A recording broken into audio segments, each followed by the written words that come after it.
this edition of the Purity Post.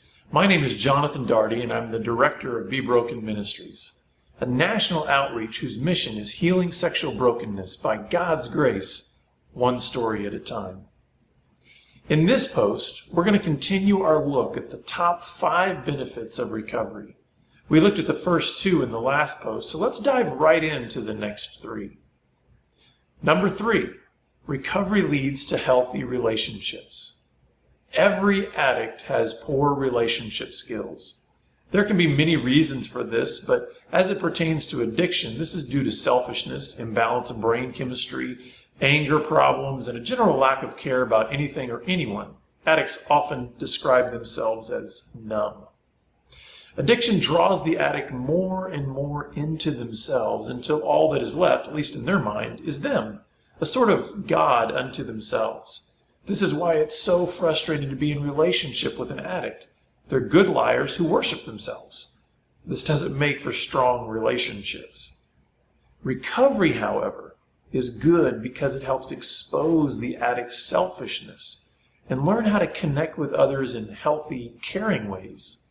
The addict discovers they are not the center of the universe, and that being connected to others is not a distraction from their lives, but rather an enhancement. They come to embrace that relationships are necessary for health and growth. But not all relationships are healed in recovery. Sometimes the damage is so deep and so overwhelming that family and friends might walk away. The addict can't do anything about this. There are often painful consequences to addiction.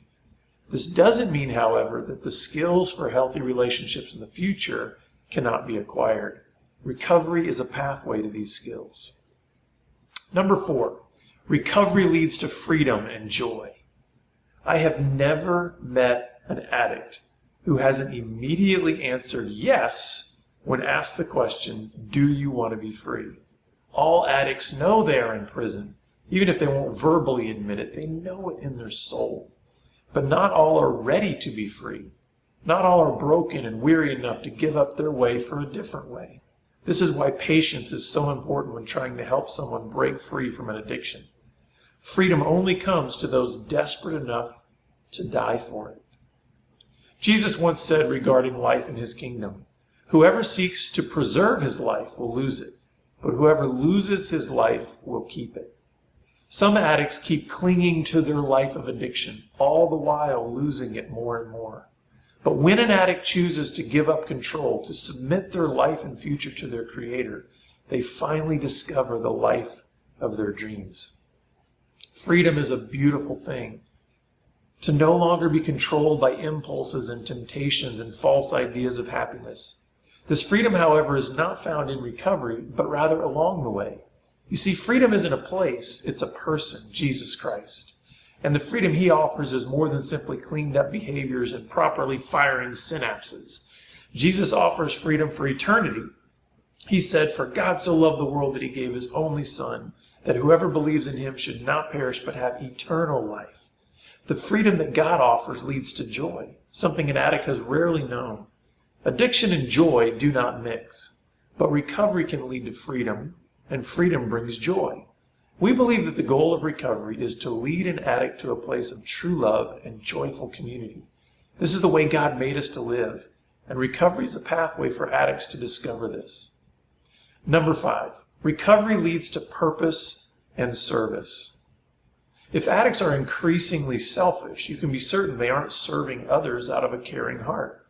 They may be involved in service, but it's probably with an agenda or a sense of duty to cover up the truth about their raging addiction. This is another reason why addicts don't have deep joy. The greatest joy is only realized through giving. As an addict progresses in recovery, there comes a point when a nudge starts happening. It's similar to a nesting bird when she senses it's time for the baby chicks to spread their wings and fly. The early stages of recovery are like the incubation and hatching period. A total dependence on the protection and nurture of the mama and papa birds, sponsors, mentors, counselors.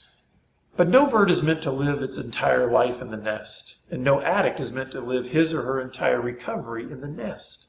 There must come a time to fly. Flying, so to speak, in recovery is when an old-timer addict simply takes a few newbies under their wing and mentors them. He shares his story with them. He encourages them as they tell their story and face all the fears of starting this awkward journey.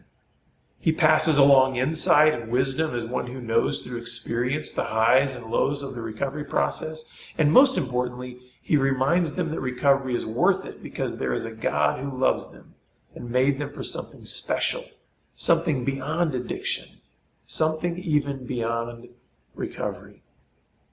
Thanks for watching this edition of the Purity Post. If you'd like more resources, please visit bebroken.com or call our toll-free number at 1-800-49-PURITY. And keep pressing on.